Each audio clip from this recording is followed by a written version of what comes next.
Elasticity chapter में Hooke's law, modulus of elasticity, types of modulus of elasticity, energy density, energy stored per unit volume discuss करने जा रहे हैं। Hooke's law, stress is directly proportional to strain, stress depends on strain, ये गलत है, ये book में गलत लिखा है। It is strain directly proportional to stress, strain depends on stress.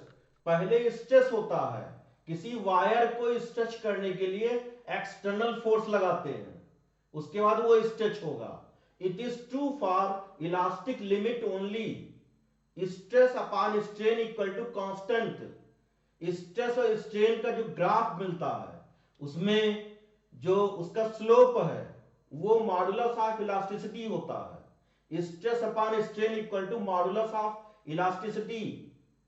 Three types of modulus of elasticity. First is Young's modulus of elasticity. Second is bulk modulus. Third is modulus of rigidity. Young's modulus Y equal to stress upon longitudinal strain. ये कोई wire है, इसमें m मास का object hang कर रहे हैं, तो इसका वेट डाउनवर्ड डायरेक्शन में mg होगा, तो इसमें स्ट्रेच होगा, इसमें टेंशन प्रोड्यूस होगा। सपोज टेंशन T है और वायर का एक्चुअल लेंथ L है, ओरिजिनल लेंथ, तो इसमें स्ट्रेच हो रहा है डेल्टा L, तो tension T equal to mg हो जाएगा। Stress equal to tension upon area cross section, strain equal to change in length upon original length. T is directly proportional to area cross section, ये भी एक formula है। तो y equal to, इससे numerical आते हैं, y equal to mg upon a upon change in length upon original length. तो change in length suppose इसको हमने x सपोज किया है, तो y equal to f upon a into x upon l।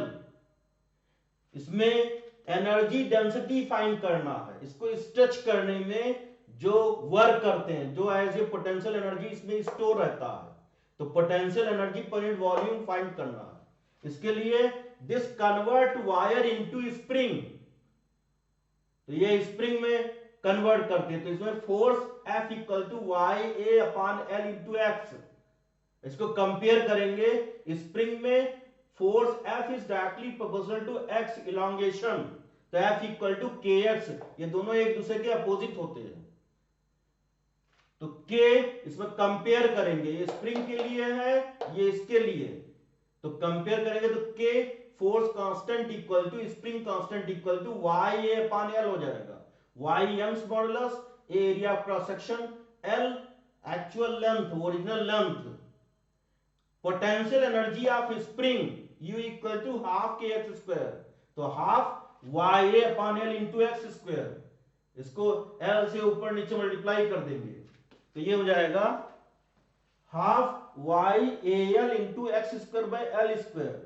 AL area cross section into length, ये volume हो जाएगा, volume equal to AL, तो एनर्जी डेंसिटी वॉल्यूम से डिवाइड कर देंगे, potential energy stored per unit volume equal to half y into strain square हो जाएगा।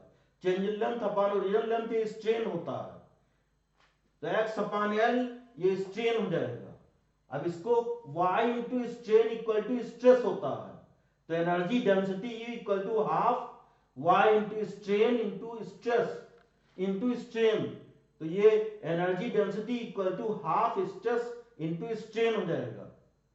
एक इंपॉर्टेंट फॉर्मूला ये भी है, energy potential energy equal to F square upon 2k, k force constant हो जाएगा, उसको y अपॉन l लिख सकते हैं।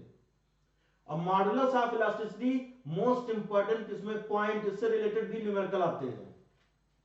तो it's first point, its value depends upon the nature of the material of the body and the manner in which the body is deformed.